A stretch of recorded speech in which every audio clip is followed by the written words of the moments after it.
Greetings to you in the name of our Lord Jesus Christ. ప్రభు అయిన యేసుక్రీస్తు నామమున మీకు శుభాది వందనాలు తెలియపరుస్తున్నామండి. We thank the Lord for this wonderful privilege of studying His Word. దేవుని వాక్యమును ధ్యానించుకునే గొప్ప ధన్యతను ప్రభువు దయచేసినందుకు దేవునికి స్తోత్రములు చెల్లిస్తున్నాం. And I thank each one of you for taking your precious time to watch this program. ఈ కార్యక్రమను వీక్షించుట కొరకు మీరందరూ గడుపుతున్న సమయం కొరకు కూడా మీకు కృతజ్ఞతలు తెలియపరుస్తున్నామండి. Today, as we continue, shall we ask God's blessing as we open and study His Word? ఈ యొక్క దిన ధ్యాన ప్రారంభంగా ప్రభు యొక్క ఆశీర్వాదముల కొరకు ప్రార్థించుకుందాం. Our loving Father, we thank you for this privilege of studying your Word. ప్రేమగల తండ్రి, మీ వాక్యమును ధ్యానించే ధన్యతను మాకు దయచేసినందుకు మీకు స్తోత్రములు. We thank you for the promise of your Holy Spirit. మీ యొక్క పరిశుద్ధాత్మ యొక్క వాగ్దానము కొరకు మీకు స్తోత్రములు. Help us to understand your will. మీ యొక్క చిత్తమును గ్రహించుకుంటకు మాకు సహాయం చేయండి. Help us to obey your will. మీ యొక్క చిత్తమునకు విధేయులవుటకు మాకు సహాయం చేయండి. In Jesus' name we pray. యేసు నామములో ప్రార్థిస్తున్నాము.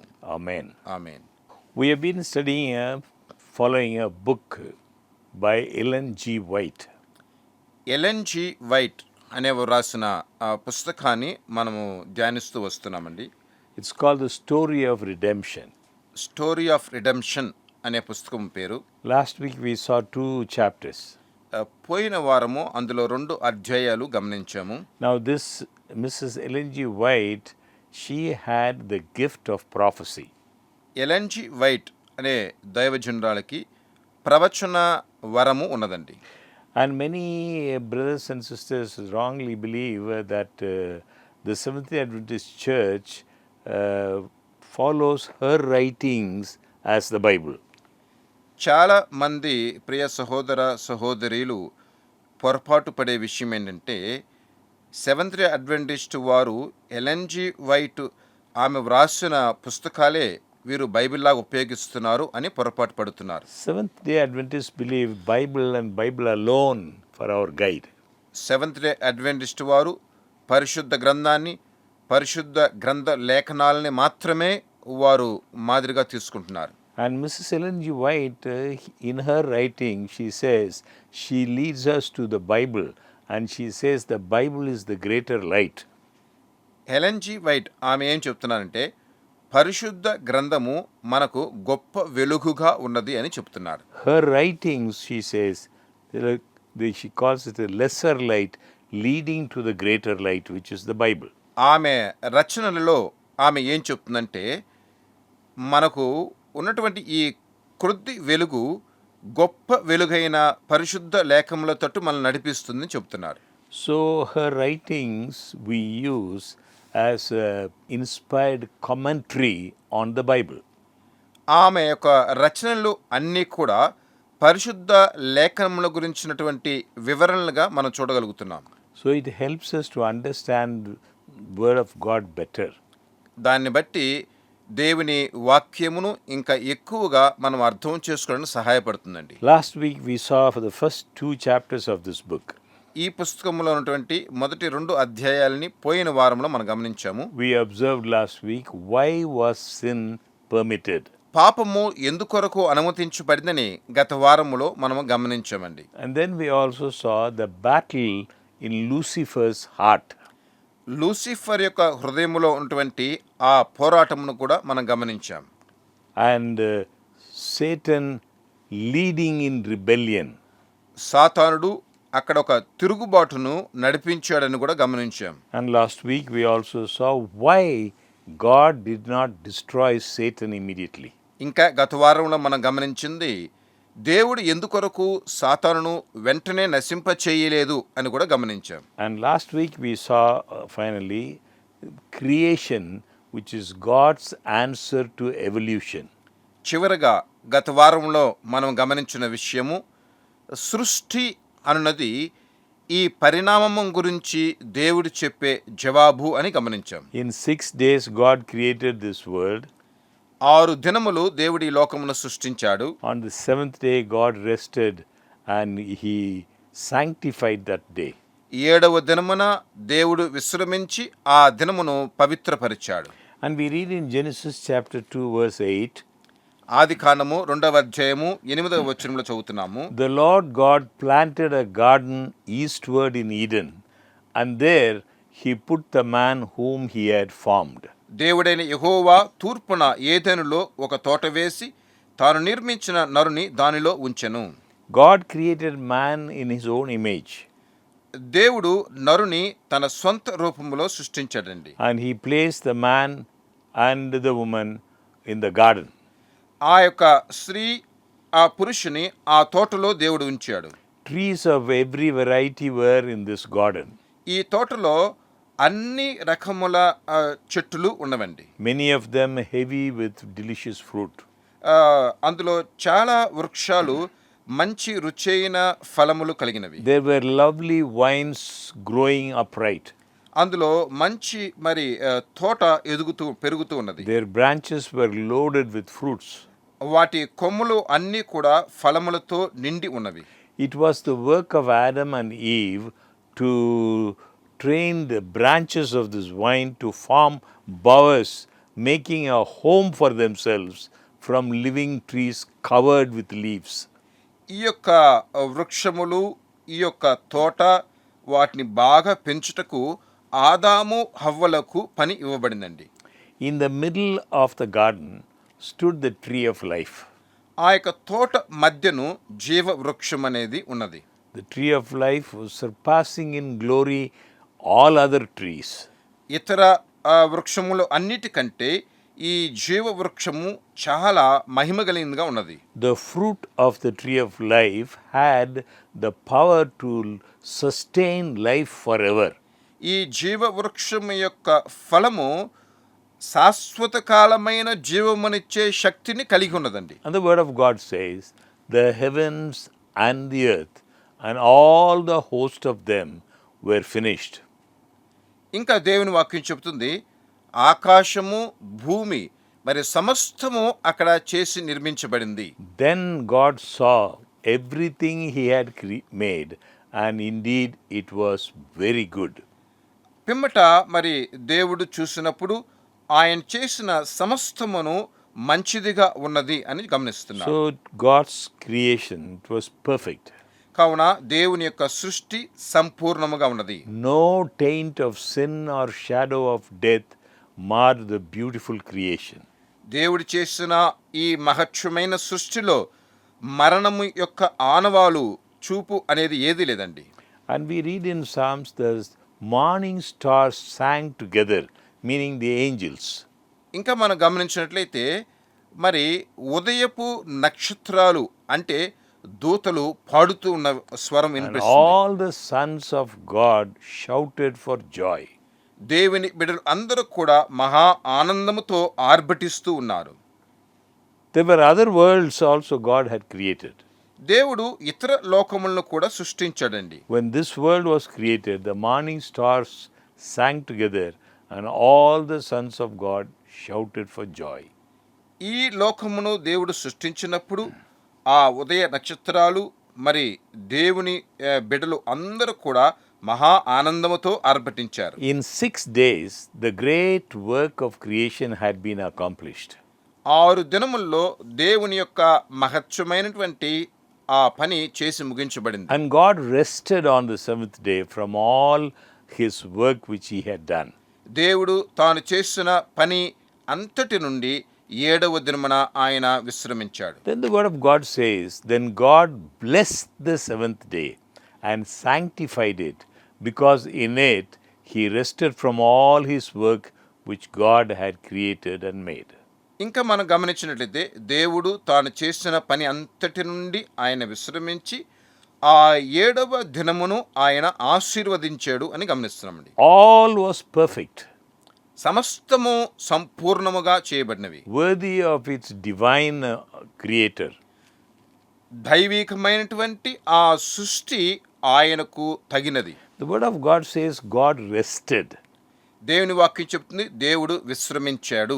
Not as someone who is tired, ఏదో ఒకరు అలసిపోయినందు చేత జరిగిన కార్యము కాదు, but as someone who is pleased with the results of his wisdom and goodness. తాను చేసిన ఆ జ్ఞానపూర్వకమైనటువంటి ఆ కార్యం అంతటిలో ఆయన సంతోషిస్తూ విశ్రమించిన కార్యం. After resting on the seventh day, God set it apart as a day of rest. 7వ దినమున ఆయన విశ్రమించిన పిమ్మట ఆ దినమును ఆయన విశ్రాంతి కొరకే వేరుపరిచాడండి. So the human beings are to follow the example of the Creator. కావున నరులందరూ కూడా సృష్టికర్త యొక్క మాదిరిని పాటించవలసిన వారై ఉన్నారు. His human creatures were to rest upon this sacred day. ఆయన చేత సృష్టించబడినటువంటి నరులందరూ కూడా ఈ పవిత్రమైనటువంటి దినమును పాటించవలసిన వారై ఉన్నారు. So they might think about God's work of creation and their hearts be filled with love and reverence for their Creator God. కావున ఇప్పుడు అందరూ మరి సృష్టికర్త అయిన ఆయన్ను తలంచుకుంటూ ఆయన సృష్టిని గమనిస్తూ ఆయన్ను ఎంతో ఘనముగా మహిమపరచవలసిన వారై ఉన్నారు. The Sabbath was given to the whole human family. ఈ యొక్క విశ్రాంతి అన్నది సమస్త మానవాళికి అనుగ్రహించబడిందండి. In observing the Sabbath day, the whole human family would gratefully show that they recognized God as their Creator. ఈ విశ్రాంతి దినమును పాటించుట చేత దేవుని చేత సృష్టించబడి ఈ మానవాళి అందరూ కూడా వారి సృష్టికర్తను జ్ఞాపకము చేసుకుంటున్నారు అని అర్థం. That they recognize God as their Creator and their rightful ruler. వారి దేవునిని సృష్టికర్తగాను ఆయనే మనలను ఏలువాడుగాను వారు గుర్తిస్తూ ఉన్నారు. They were the work of His hands. వారు ఆయన చేతి క్రియ అయి ఉన్నారు. The subjects of His authority. ఆయన అధికారమునకు లోనై ఉన్నారు. So God saw that a Sabbath was essential for human beings. కావున ఇప్పుడు దేవుడు ఏం గమనిస్తున్నాడంటే నరులకు విశ్రాంతి అన్నది చాలా ప్రాముఖ్యమైనది. God saw that a Sabbath was essential for the human beings even in paradise, in the Garden of Eden. Eden తోటలోను మరి పరదైసులోను ఈ విశ్రాంతి అన్నది చాలా ముఖ్యము అని దేవుడు గమనిస్తున్నాడు. They needed to lay aside their own interests for one day of the 7 days. వారికి ప్రియమైన కార్యాలు అన్నిటిని కూడా ఆ యొక్క విశ్రాంతి దినమున ఆ ఒక్క దినమున వారు దూరపరచాలి అని They చెప్పాడు. needed a Sabbath to remind them of God. దేవుని పక్షములో వారు ఉన్నట్లు ఆ విశ్రాంతి వారికి అవసరమవుతుంది. And to awaken gratitude because all that they enjoyed came from the hand of the Creator. ఆ సృష్టికర్త యొక్క చేతిలో నుండి వచ్చిన ప్రతి ఒక్క దానిని వారు జ్ఞాపకం చేసుకున్నట్లు వారు మరి ఇప్పుడు ఆ కృతజ్ఞత చెల్లించవలసిన వారై ఉన్నారు. So God designs that the Sabbath will direct our minds to His created works. మన యొక్క మనస్సులు ఆ సృష్టికర్త యొక్క క్రియల తట్టు తిరుగునట్లు దేవుడు ఈ దినమును మనకు ఏర్పరిచాడు. The beauty that we see that clothes the earth is a token of God's love. ఈ భూమి అంతటిని చూస్తే దేవుని యొక్క ప్రేమను కనుపరిచేదిగా ఉంటూ ఉన్నదండి. The everlasting hills, the lofty trees, the opening buds and delicate flowers, they all speak to us of God's love. నిత్యకాలము నిలిచి ఉండే ఈ యొక్క పర్వతములు కానీ గొప్ప గొప్ప వృక్షాలు కానీ గొప్ప గొప్ప పుష్పాలు కానీ ఇవన్నీ కూడా దేవుని ప్రేమను కనపరుస్తూ ఉన్నాయి. So the Sabbath, pointing to God who made them all, invites us to open the book of nature. కావున ఈ విశ్రాంతి దినము అన్నది ఈ ప్రకృతిని గురించి మనకు ఒక పుస్తకములాగా చూపించటము కానీ మరి సృష్టికర్త అయిన ఆయన తట్టు చూడటం కూడా మనకు చూపిస్తుంది. So the Sabbath, pointing to the Creator, invites us not only to open the book of nature, but to find in it the wisdom, the power and love of the Creator. కావున ఈ విశ్రాంతి దినము అనేది సృష్టికర్త అయిన ఆయన చేసిన పనులను మొత్తం మనకు చూపించడం మాత్రమే కాదు, ఆ సృష్టికర్త యొక్క ప్రేమను ఎరుగుటకు ఇది సహాయపడుతుంది. So our first parents, Adam and Eve, they were created innocent and holy. కావున మన యొక్క ఆది పితరులు ఆదాము హవ్వ వారు పరిశుద్ధులుగా నిష్కల్మషులుగా వారు సృష్టించబడ్డారండి. Though they were created innocent and holy, they were not placed beyond the possibility of wrongdoing. వారు నిష్కల్మషులుగా మరి పరిశుద్ధులుగా వారు సృష్టించబడి ఉన్నప్పుడు వారు ఏ పొరపాటు కూడా చేయలేని వారు అన్నట్లు చేయబడలేదు. God gave them the freedom of choice. దేవుడు వారికి స్వతంత్రమును అనుగ్రహించాడు. God made them free to think and decide for themselves. వారు ఆలోచించి వాళ్ళు నిర్ణయం తీసుకోవచ్చు అనే ఆ స్వాతంత్రాన్ని దేవుడిచ్చాడు. They could choose whether to obey or disobey. వారు విధేయులవుటకు లేకుంటే అవిధేయులవుటకు వారు ఎన్నుకోవచ్చండి. But before they could be eternally secure, their loyalty must be tested. కానీ మరి వారు వారిని భద్రపరుచుకునే ప్రయత్నంలో వారి యొక్క యథార్థత అనేది ఇక్కడ పరీక్షించబడుతున్నది. So at the beginning of the human existence, God placed a test upon self-indulgence. కావున ఇక్కడ మానవాళి యొక్క ప్రారంభములో వారిని పరీక్ష చేసుకున్నట్లు దేవుడు ఇక్కడ ఒక పరీక్షను ఉంచుతున్నాడు. The fatal desire that lay at the foundation of Satan's fall. ఇప్పుడు మరి ఇక్కడ ఆ యొక్క ఆసక్తి అనేది సాతాను యొక్క పతనమునకు కారణముగా ఉన్నది. Because of that only Satan fell. దాని నిమిత్తమే సాతానుడు పతనమయ్యాడు. So the tree of knowledge was to be a test of obedience. కావున ఇప్పుడు మరి మంచి చెడ్డలను తెలివినిచ్చు ఆ యొక్క వృక్షము అనేది వీరి విధేయతకు ఒక పరీక్షగా ఉన్నది. The tree of knowledge was to be a test of the obedience, faith and love of our first parents. మన యొక్క ఆది పితరుల యొక్క విధేయత, ప్రేమ వాటికి ఈ మంచి చెడ్డల తెలివినిచ్చు వృక్షము ఒక పరీక్ష అయి ఉన్నది. They were forbidden to taste the fruit of this tree. ఈ వృక్షము యొక్క ఫలములు వారు తినకూడదు అని వారికి ఆజ్ఞ ఇవ్వబడిందండి. They were forbidden on pain of death. వారు మరణములోనికి వెళ్ళకూడదని వారిని దూరపరిచాడు దేవుడు. They were to be exposed to the temptations of Satan. వారైతే సాతానుని యొక్క శోధనలకు ఇప్పుడు గురవుతున్నారు. But if they endured the trial successfully, they would be placed beyond his power to enjoy unending favor with God. వారు కానీ ఆ యొక్క శోధనను కానీ వారు దాటి వచ్చుంటే, జయించి ఉండుంటే వారు శాశ్వత కాలమైనటువంటి దేవుని మహిమను అనుభవించగలిగి ఉంటారు. And God placed human beings under law, subjects of the divine government. దేవుడు నరులందరినీ కూడా దైవికమైన ఆజ్ఞలు కలిగేటువంటి దైవ ప్రభుత్వములోనికి ఉంచాలి అని అనుకుంటున్నాడు. God could have created them, Adam and Eve, without the power to commit sin. పాపము చేసే శక్తి లేకుండా ఉన్న దేవుడు ఆదాము హవ్వలను సృష్టించుండవచ్చు. God could have prevented them from touching the forbidden fruit. ఆ యొక్క మంచి చెడ్డల తెలివినిచ్చే ఆ వృక్ష ఫలమును తాకకుండునట్లు కూడా దేవుడు ఆదాము హవ్వలను సృష్టించుండవచ్చు. But then Adam and Eve would have been mere robots. అలాగున్నుంటే మరి ఆదాము హవ్వలు మరి రోబోట్ లాగానే ఉండుంటారండి. Without freedom of choice, their obedience would have been forced obedience. వారు స్వతంత్రంగా నిర్ణయాలను తీసుకోకుండా బలవంతము చేత నిర్ణయాలని వారు అంగీకరించేలాగా ఉండి ఉంటుంది. Such a course would have been contrary to God's plan. ఇటువంటి కార్యము అనేది దేవుని యొక్క ప్రణాళికకు విరుద్ధమైనదండి. Such a course would have been unworthy of the intelligent beings God created. దేవుడు సృష్టించినటువంటి ఈ యొక్క మహత్వమైన సృష్టికి అది విరోధమైనది. Such a course would have sustained Satan's charge of God's arbitrary rule. దేవుని యొక్క మరి ఆ ప్రధాన సృష్టి నియమానికి అది విరోధముగా ఉంటుంది.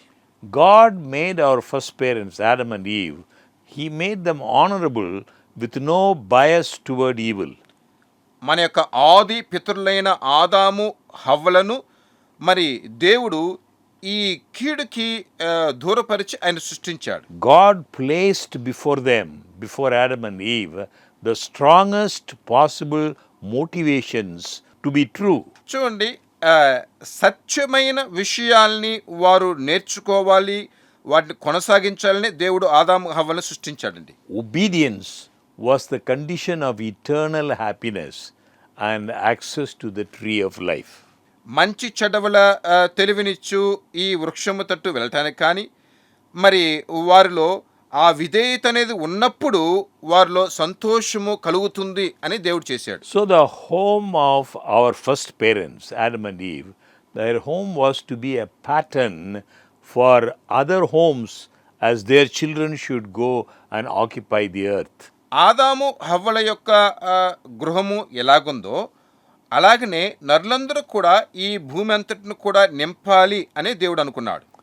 People today take pride, they take delight in magnificent, costly homes. ఈరోజు జనులందరూ కూడా మరి ఎంతో విలువైనటువంటి గృహాల్లో ఉండటాన్ని వారు గొప్పగా తలంచుతూ ఉన్నారు. Today we see people glory in the works of their own hands, but God placed Adam in a garden. ఈరోజు జనులందరూ కూడా వారి చేతి క్రియలను బట్టి వారు గొప్పగా తలంచుతూ ఉన్నారు. కానీ దేవుడైతే ఆదాము హవ్వలను తోటలో ఉంచాడు. This was a lesson for all time.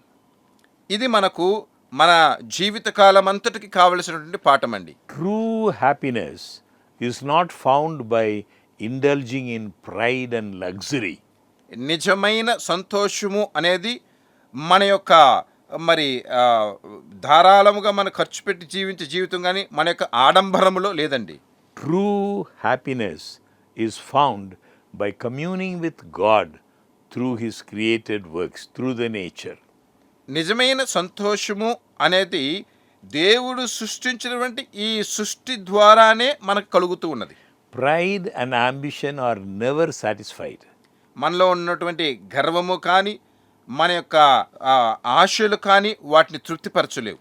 But people who are truly wise will find pleasure in the enjoyment God has placed within the reach of all.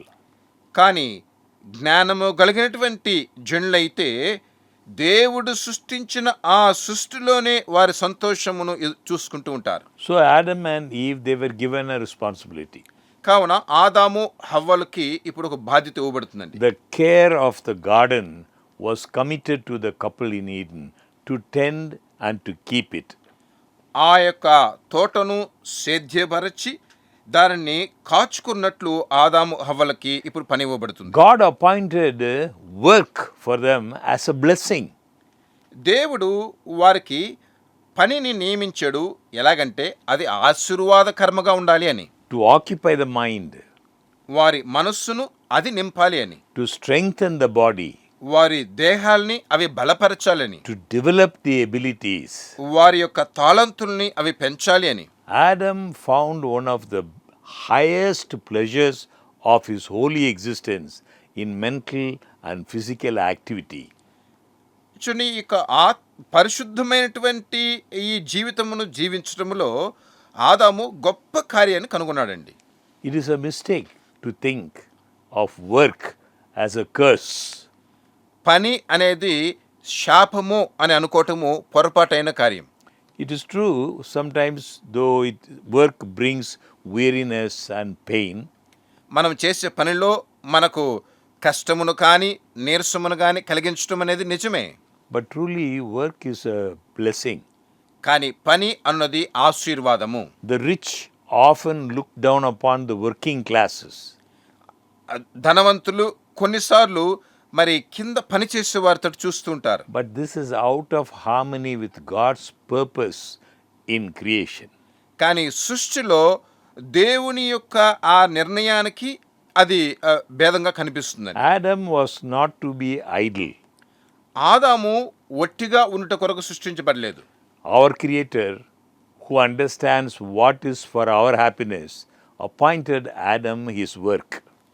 మన యొక్క సంతోషము ఎందులో ఉండాలి అనేది మన సృష్టికర్త తెలుసుకునే దానికి ఆదామును నియమించాడు. So the true joy of life is found only by working men and women.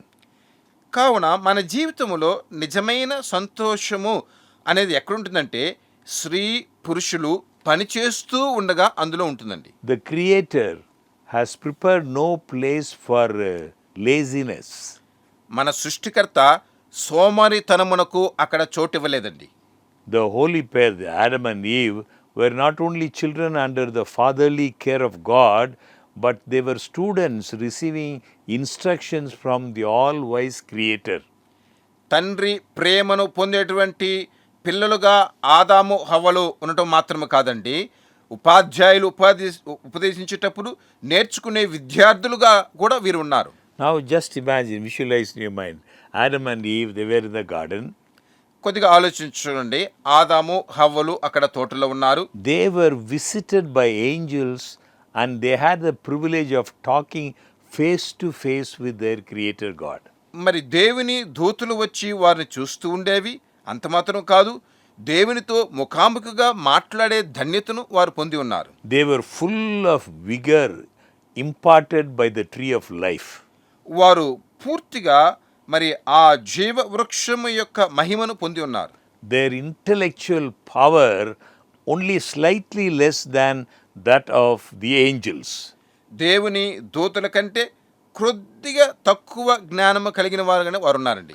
The laws of nature were open to their minds by the infinite Creator God. ఈ యొక్క మరి శాశ్వత కాలము నిలిచినటువంటి దేవుని యొక్క జ్ఞానము, ఆ నియమాలు వారు నడిపిస్తూ ఉన్నాయి. Adam was familiar with every living creature. దేవుడు సృష్టించిన ప్రతి జీవి కూడా ఆదామునకు లోనవుతున్నవి. From the mighty whale among the waters to the speck of an insect that floats in the sunbeam, he knew Adam had a knowledge of every living creature. అక్కడ మరి పారే నదులు కానీ మరి అన్నిట్లో కూడా జీవించే ప్రతి జీవరాశిని గురించి ఆదామునకు తెలుస్తున్నదండి. And we read in God's word that Adam had given a name to each one. ఇంకా దేవుని వాక్యం మనం చదివినట్లయితే ఆదాము ప్రతి వాటికి కూడా పేరు పెట్టినట్లు మనం చూస్తున్నాం. He was acquainted with the nature and habits of all the creatures. ఈ సృష్టి అంతటి యొక్క ప్రతిదాని స్వభావము ఎలాగుంటుందో ఆదాము ఎరిగి ఉన్నాడు. God's name was written on every leaf of the tree in the forest. ఆ యొక్క అడవిలో మరి దేవుని యొక్క పేరు అనేది ప్రతి చెట్టు యొక్క ఆకులో వ్రాయబడి ఉందండి. In every shining star, ప్రకాశించే ప్రతి నక్షత్రములో, in earth and air and sky, you could see God's love. భూమి కాని మరి భూమిలో ఉన్న సమస్తమును, ఆకాశమును దేవుని ప్రేమను చూడగలుగుతున్నాయి. So the order, the harmony of creation spoke of infinite wisdom and power of God. కావున ఇప్పుడు దేవుని యొక్క సృష్టి సమస్తము కూడా దేవుని యొక్క శక్తిని కనుపరచగలిగినట్లుగా ఉంటున్నవి. So long as Adam and Eve remained loyal to the divine law, they would be constantly gaining new treasures of knowledge.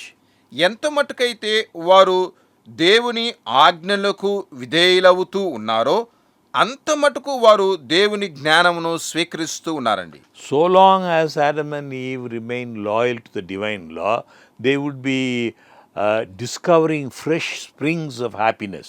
వారు ఎంత మటుకైతే దేవుని ఆజ్ఞలకు విధేయులవుతూ వచ్చారో అంత మటుకు వారు దేవుని యొక్క గొప్ప సంతోషాన్ని అనుభవిస్తూ They వచ్చారు. would be obtaining clearer understandings of the immeasurable, unfailing love of God.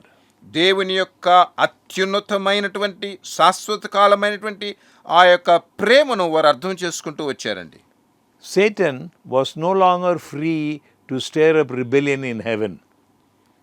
ఇప్పుడు పరలోకములో మరి సాతానుడు ఇంకా తిరుగుబాటు చేస్తూ ఉండడానికి వారికి అనుమతి లేదు. Now Satan found a new field in plotting the ruin of the human race. ఇప్పుడు ఈ మానవాళిని నశింపచేయాలి, పాడు చేయాలి అనే ఆలోచనలోకి సాతానుడు వచ్చాడు. Satan was moved by envy. సాతానుడు దురాశ చేత నడిపించబడుతున్నాడు. He determined to bring upon Adam and Eve the guilt and penalty of sin. ఈ పాపము నిమిత్తము కలిగే ఈ దోషము ఆ యొక్క శిక్షా విధికి ఆదాము హవ్వల్ని లోపరచాలనుకుంటున్నాడు. He planned that he would change their love to distrust and their songs of praise to criticism of their creator. వారి యొక్క ప్రేమను పాడుగాను వాళ్ళు దేవుని స్తుతించే స్తుతిని దేవునికి విరోధంగా మార్చాలని సాతానుడు అనుకుంటూ ఉన్నాడు. He had two motives. He would not only plunge those innocent beings into misery, but cast dishonor upon God. వీనికి రెండు తలంపులు ఉన్నాయండి. మరి దేవునికి విరోధముగా ఈ యొక్క సృష్టిని మార్చాలనేది, మరియు దేవుని యొక్క ఘనతను నశింపచేయాలనుకుంటున్నాడు. It was his plan to cause grief in heaven. పరలోకములో ఒక మరి దురాశను కలిగించాలనుకుంటూ ఉన్నాడు. Something very interesting, the holy angels opened to our first parents, Adam and Eve, the history of Satan's fall and his plots for their destruction.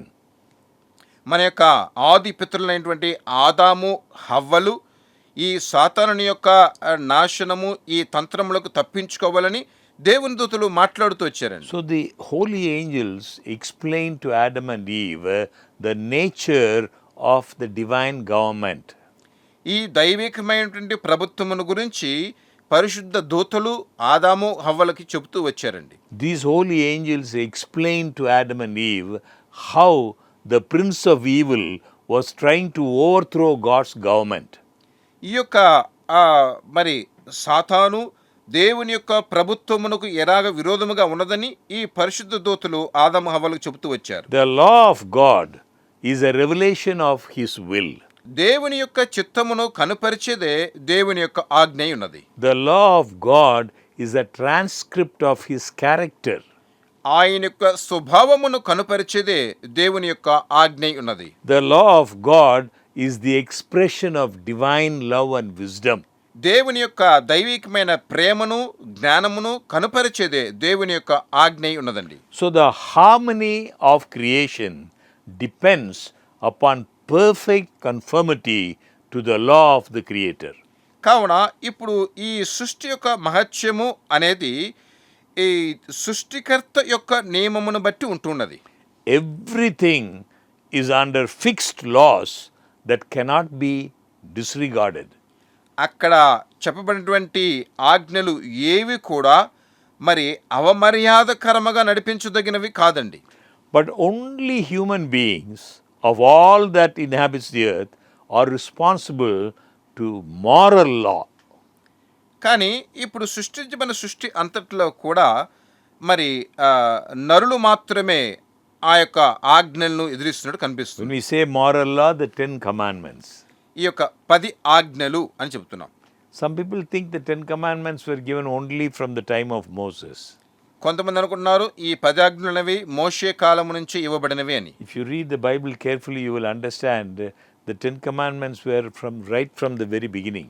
పరిశుద్ధ లేఖనాలని మీరు జాగ్రత్తగా చూసినట్లయితే ఈ యొక్క 10 ఆజ్ఞలు అన్నవి మరి ఆది కాలము నుంచే ఉన్నట్లు గమనిస్తున్నామండి. 10 commandments are the standard of God's government. 10 ఆజ్ఞలు అనేది దేవుని యొక్క ప్రభుత్వ ఆ యొక్క స్థానత్వాన్ని కనుపరిచేవి. So Adam and Eve, to them, God has given power to understand the justice and goodness of his law. దేవుని యొక్క ఆజ్ఞల యొక్క నీతి కానీ అందులో ఉన్నటువంటి మరి మంచిని కానీ అర్థము చేసుకున్నట్లు దేవుడు ఆదాము హవ్వలకి జ్ఞానం ఇచ్చాడు. God required of Adam and Eve unswerving obedience to his law. దేవుని ఆజ్ఞలకు ఏ నిబంధన లేకుండా ఆదాము హవ్వలు విధేయులవ్వాలనే దేవుడు కోరుకున్నాడండి. Like the angels, the dwellers in Eden, the garden, they had been given time to show what they would do. ఇప్పుడు మరి దేవుని దూతలకు కూడా అవి ఏం పని చేయాలో వాటికి కొంత సమయం ఇవ్వబడింది. They could obey and live, or they could disobey and perish. అవి లోబడొచ్చు జీవించవచ్చు, లేకపోతే అవిధేయులైపోయి నశించిపోవచ్చు. He who did not spare the angels that sinned could not spare them. కొన్ని మరి పాపము చేసినప్పుడు దేవుని దూతలను కూడా ఆయన విడిచిపెట్టట్లేదు కదా, అలానే నరులను So కూడా ఆయన విడిచిపెట్టలేదు. transgression would bring upon them misery and ruin. కావున మరి ఇక్కడ అతిక్రమము అనేది వారిలో నాశనమును పాడును కలిగిస్తున్నది. The angels warned Adam and Eve to be on guard against the schemes of Satan. సాతానుని యొక్క తంత్రములను తెలుసుకుని దేవుని పక్షములో ఉండాలని దేవుని దూతలు ఆదాము హవ్వలను హెచ్చరించారండి. If they firmly resisted his first subtle enticings, they would be safe. సాతానుని యొక్క మోసమైన కార్యములను వారు కానీ ఎదిరించుండుంటే వారు జాగ్రత్తగా ఉండి ఉంటారు. But if they once yielded to temptation, their nature would become so depraved that in themselves they would have no power, no inclination to resist Satan. వారు ఎప్పుడైతే సాతానుని యొక్క తంత్రములకు లోనైపోయారో వెంటనే వారు తమ యొక్క శక్తిని కోల్పోయి సాతానుని యొక్క తంత్రాలని ఎదిరించలేని వారుగా అయిపోయారండి. The tree of knowledge had been made a test of their obedience and love to God. ఈ మంచి చెడుల తెలివినిచ్చు ఈ వృక్షము నిమిత్తము మరి ఇక్కడ వారు మరి దేవునికి విధేయులవటము తప్పుతున్నారు. If they should disregard God's will in this particular, they would be guilty. ఇందులో దేవునికి అవమర్యాదను కలిగించే విధంగా వీరు జీవించడం చేత వీరు తప్పుతున్నారండి. Satan was not to follow them with continual temptations. సాతానుడు ఎప్పుడు వారిని శోధించినట్లు వానికి అనుమతి లేదు. God made a restriction. దేవుడు అక్కడ ఒక మరి అడ్డును ఉంచాడు. Satan could have access to them only at that forbidden tree. ఆ మంచి చెడ్డల తెలివినిచ్చు వృక్షము దేవుని చేత త్రోసి ఉంచబడినటువంటి ఆ వృక్షము దగ్గర మోసపరచడానికి మాత్రమే దేవుడు సాతాను So అనుమతించాడు. to accomplish his work undetected, Satan put on a disguise. కావున ఇప్పుడు సాతానుడు తన కార్యమును నెరవేర్చుట కొరకు ఇక్కడ ఒక మోసపు కార్యం చేస్తున్నాడు. The serpent was one of the wisest and most beautiful creatures God had made. దేవుడు సృష్టించిన వాటిల్లో సర్పము అనేది మరి చాలా యుక్తి కలిగినదిగా ఉన్నది. The serpent had dazzling brightness. సాతానుకు చాలా మరి ప్రకాశము వెలుగు ఉన్నది. Resting in the forbidden tree, feasting on the delicious fruit, it was an object to arrest attention and delight the eye. దేవుడు త్రోసిపుచ్చినటువంటి ఆ యొక్క వృక్షములో ఉంటూ దాని ఫలములను తింటూ అది మరి చాలా తెలివి కలిగినదిగా మారుతూ ఉన్నది. So this is how in the garden of peace lurked the destroyer. ఈ విధంగానే సమాధానముతో ఉన్నటువంటి ఆ యొక్క తోట ఈరోజు నాశనమును పొందేలాగా మారుతూ ఉన్నది. The holy angels had warned Eve to beware of separating from her husband. హవ్వ తన భర్త దగ్గర నుంచి దూరం అవ్వకూడదు అని పరిశుద్ధ దూతలు హెచ్చరిస్తూనే ఉన్నవి. With him, with Adam, she would be in less danger than if alone. హవ్వ ఒంటరిగా ఉండటము కంటే ఆదాముతో పాటు ఉన్నదంటే చాలా జాగ్రత్తగా ఉంటుంది. But she unconsciously wandered from his side. కానీ ఇప్పుడు చూడండి, మరి తన యొక్క ఆలోచనల నుంచి ఇప్పుడు అనుకోని రీతిగా తప్పించబడుతుంది. Forgetting the angel's caution, she soon found herself gazing with mingled curiosity and admiration on that forbidden tree. దూతలు చెప్పినటువంటి ఆ మాటను తాను మరిచిపోయి ఇప్పుడు మరి ఈ దేవుడు త్రోసి ఉంచినటువంటి దూరపరిచి ఉంచినటువంటి ఆ వృక్షము దగ్గరికి వచ్చేస్తూ ఉన్నది. The fruit was beautiful. ఆ యొక్క పండు బాగా ఉన్నది. She wondered why God had withheld it from them. ఈమె ఇప్పుడు ఆశ్చర్యంతో చూస్తుంది, దేవుడు ఎందుకొరకు ఈ ఫలాల్ని నాకు దూరపరిచాడు. Now, Satan the tempter had his opportunity. ఇప్పుడు శోధకుడు సాతానునికి మంచి అవకాశం అయిపోయింది. He asked Eve, has God indeed said, you shall not eat of every tree of the garden? ఇప్పుడు హవ్వను చూసి అడుగుతున్నాడు, ఈ తోట చెట్లలో దేని ఫలమైనను మీరు తినకూడదని దేవుడు చెప్పాడా? Eve was startled to hear the echo of her thoughts. This is what she was also thinking.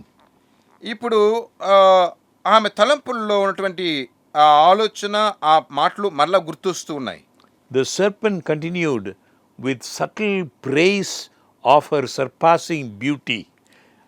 ఇప్పుడు సాతానుడైతే మరి ఇంకా ఎక్కువగా ఆ మహత్యం గురించి చెబుతూ ఉన్నాడు. His words were very pleasant. వాని యొక్క మాటలు ఏదో మంచిగా ఉన్నట్లు అనిపిస్తున్నాయి. Instead of fleeing from the spot, she lingered. ఆ చోటు నుంచి పారిపోవలసినటువంటి ఆవిడ అదే చోటులో నిలిచి ఉంటున్నది. She didn't suspect that Satan was speaking through the fascinating serpent. సాతానుడు ఇప్పుడు ఈ యొక్క మోసపరిచే సర్పము మూలముగా మాట్లాడుతున్నాడు అనేది ఆమె గుర్తుపట్టలేదండి. So she replied, కావున ఆమె ఇప్పుడు జవాబు చెబుతుంది. we may eat the fruit of the trees of the garden, but of the fruit of the tree which is in the midst of the garden, God has said, you shall not eat of it, nor shall you touch it, lest you die. ఈ తోట చెట్ల ఫలములను మేము తినవచ్చును, అయితే తోట మధ్యనున్న చెట్టు ఫలములను గూర్చి దేవుడు మీరు చావకుండానట్లు వాటిని తినకూడదని మాకు చెప్పాడు. Then the serpent said to the woman, అప్పుడు మరి సర్పము ఈ స్త్రీతో చెప్తున్నది, you will not surely die, for God knows that in the day you eat of it, your eyes will be open, and you will be like God, knowing good and evil. సర్పము చెబుతున్నది, మీరు చావనే చావరు, ఏలైనగా మీరు వాటిని తినుదినమున మీ కన్నులు తెరవబడిననియు మీరు మంచి చెడ్డలు ఎరిగిన వారై దేవతల వలె ఉందుననియు దేవునికి తెలియని చెబుతున్నది. By eating from this tree, Satan declared they would reach a higher level of life. ఈ వృక్ష ఫలములను తినటము చేత వారి జీవితంలో వారు ఒక హెచ్చైన స్థానానికి వస్తారు అని సాతానుడు చెబుతున్నాడు. Imagine that the serpent is speaking. చూడండి, సర్పము మాట్లాడుతూ ఉన్నది. He himself had eaten and had acquired the power of speech. ఆ సర్పము ఆ పండ్లను తిని ఆ మాట్లాడే శక్తిని తాను పొంది ఉన్నది. He implied that the Lord had jealously withheld it from them in case they would be exalted to equality with himself. దేవునితో మరి వీరు సమానులు అయిపోవకుండానట్లు దేవుడు మరి దురాశ చేత ఈ పండ్లని వీరికి దూరపరిచాడు అని చెప్తున్నాడు. He said God had prohibited them from tasting or touching it because this fruit imparted wisdom and power. వాడు చెప్తున్నాడు, ఈ పండుని తింటే మీకు మరి జ్ఞానమును మరి శక్తి వస్తుంది కాబట్టి దేవుడు వీటిని మీకు దూరపరిచి ఉంచున్నాడని చెబుతున్నాడు. And Satan said the divine warning was merely to threaten them. సాతానుడు ఇప్పుడు మరి వారిని బెదిరించేలాగా మాట్లాడుతూ ఉన్నాడండి. He said, how could it be possible for them to die? ఇప్పుడు వారిని అడుగుతున్నాడు, చనిపోవటం అది ఎలాగ సాధ్యమైన విషయము? Had they not eaten of the tree of life? జీవవృక్ష ఫలములను వారు మరి తినలేదా? God had been seeking to prevent them from reaching a nobler development and finding greater happiness, Satan said. సాతానుడు చెప్తున్నాడు, మీరు ఇంకా ఉన్నతమైన స్థానానికి హెచ్చైన ఒక స్థితికి రాకూడదనే దేవుడు మిమ్మల్ని ఆటంకపరిచి ఉంచాడు అంటున్నాడు. This has been the way Satan has worked from the days of Adam to this present time. ఆదాము యొక్క దినముల నుండి ప్రస్తుత కాలము వరకు సాతానుడు చేస్తూ వచ్చే పని ఇదేనండి. And Satan has been very successful with this method.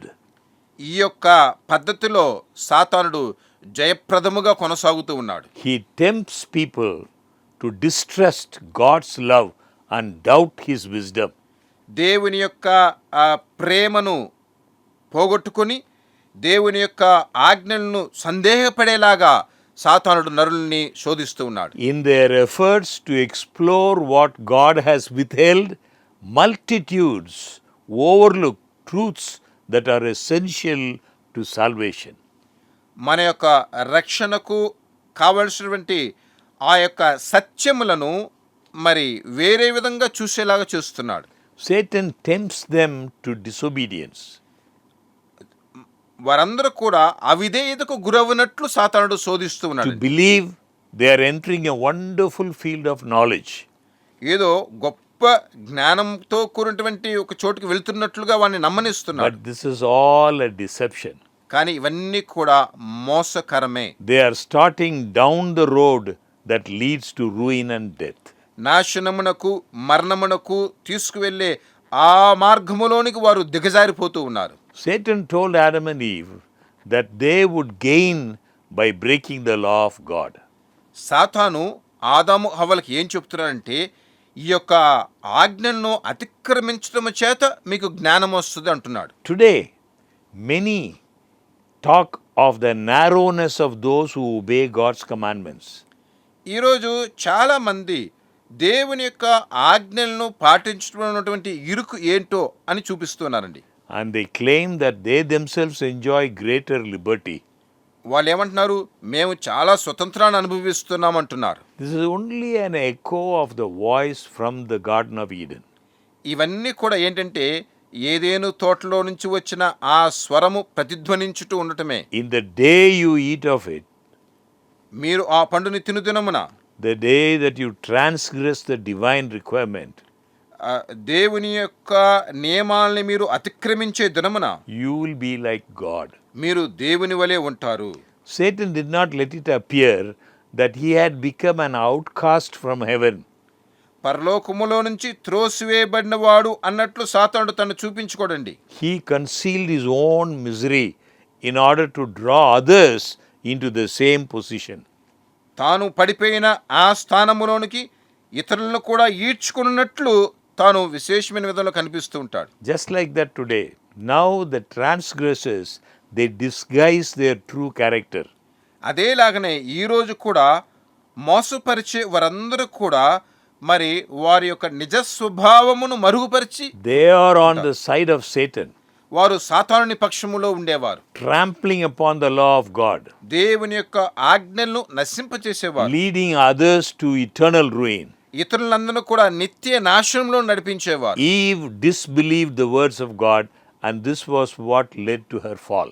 హవ్వ దేవుని యొక్క ఆజ్ఞల్లో ఉన్నటువంటి విశ్వాసాన్ని కోల్పోయింది. అదే ఆమెను నాశనంలోకి తీసుకెళ్ళింది. Very important, friends, remember this.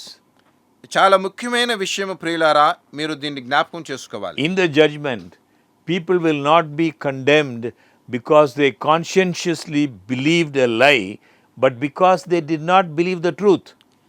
తీర్పు దినమున వారు మరి అబద్ధమనే నమ్ముతూ వచ్చినందువలన వారికి తీర్పు కాదు, కానీ వారు సత్యమును నమ్మకపోవటము చేత వారికి తీర్పు కలుగుతుంది. We must set our hearts to know what is truth. సత్యము ఏదో దాని తట్టు మన మనస్సును ఉంచాలండి. Whatever contradicts God's word comes from Satan. సాతాను దగ్గర నుంచి వచ్చేవన్నీ కూడా దేవుని వాక్యములో మరి భేదాలను కల్పిస్తుంటుంది. What the serpent did, the serpent plucked the fruit of the forbidden tree and placed it in the hands of the half reluctant Eve. దేవుడు త్రోసిపుచ్చినటువంటి ఆ యొక్క వృక్ష ఫలమును సర్పము తీసుకుని ఆ ఫలమును హవ్వ చేతిలోకి ఇస్తున్నది. Then he reminded her of her own words that God had forbidden them to touch it lest they die. మరి ఆ యొక్క చెట్టు ఫలములు తినకూడదు, తినుదినమున మీరు చచ్చెదురని దేవుడు చెప్పిన దాన్ని ఇప్పుడు ఆమె మర్చిపోతుంది. Now seeing no evil results, Eve grew bolder.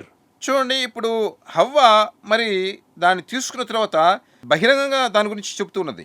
When she saw that the tree was good for food and that it was pleasant to the eyes and a tree desirable to make one wise, she took off its fruit and she ate. ఆ వృక్షము ఆహారమునకు మంచిదియు కన్నులకు అందమైనదియు వివేకమిచ్చు రమ్యమైనదియు నుట చూచినప్పుడు ఆమె దాని ఫలములో కొన్ని తీసుకొని తింటూ ఉన్నది.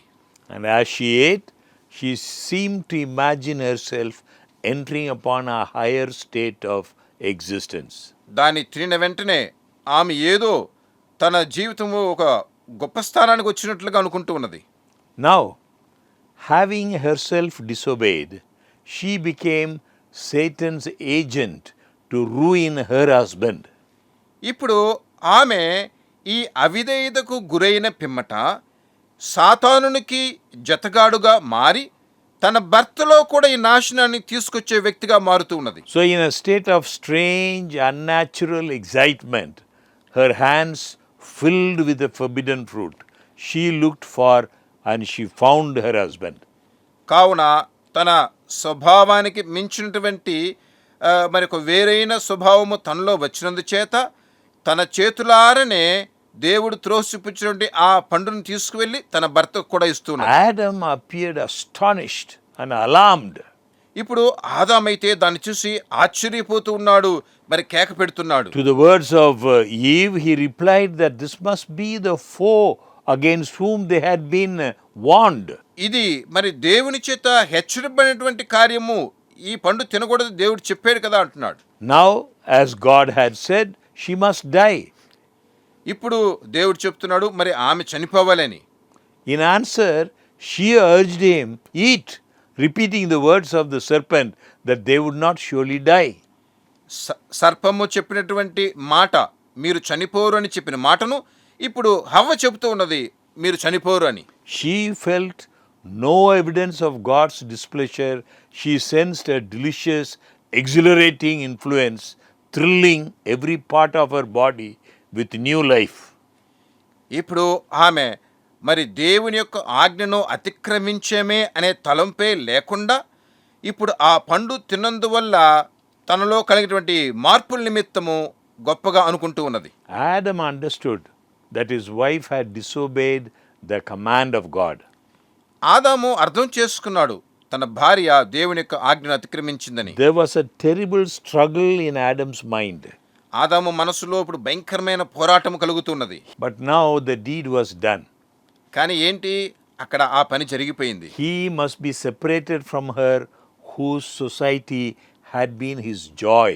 తనకు మరి సంతోషముగా ఉండేటువంటి ఆమె దగ్గర నుంచి తనను తాను దూరపరుచుకోవలసిన పరిస్థితి. How could he endure this? దాన్ని మరి ఎలాగ చేయగలుగుతాడైనా? Adam had enjoyed the companionship of God and of holy angels. దేవునితోనూ పరిశుద్ధ దూతలతోనూ ఆదాము మరి ఐక్యత కలిగి ఉన్నాడు కదా. He understood the high destiny open to the human race if they remain faithful to God. దేవునికి నమ్మకస్తులుగా ఉంటే మరి ఎంతో గొప్ప దైవ బిడ్డలుగా ఎదగటం అనేది ఆదాము ఎరుగున్నాడు. Yet all these blessings were lost sight of in the fear of losing his wife, that one gift which in his eyes was of more value than every other. ఇతర విషయములు అన్నిటికంటే మరి ఇప్పుడు తన భార్యను తను విడిచిపెట్టాడంటే సమస్తాన్ని కోల్పోయినట్లు అనుకుంటూ ఉన్నాడు. Love, gratitude, loyalty to the Creator, all were swept aside by the love to Eve.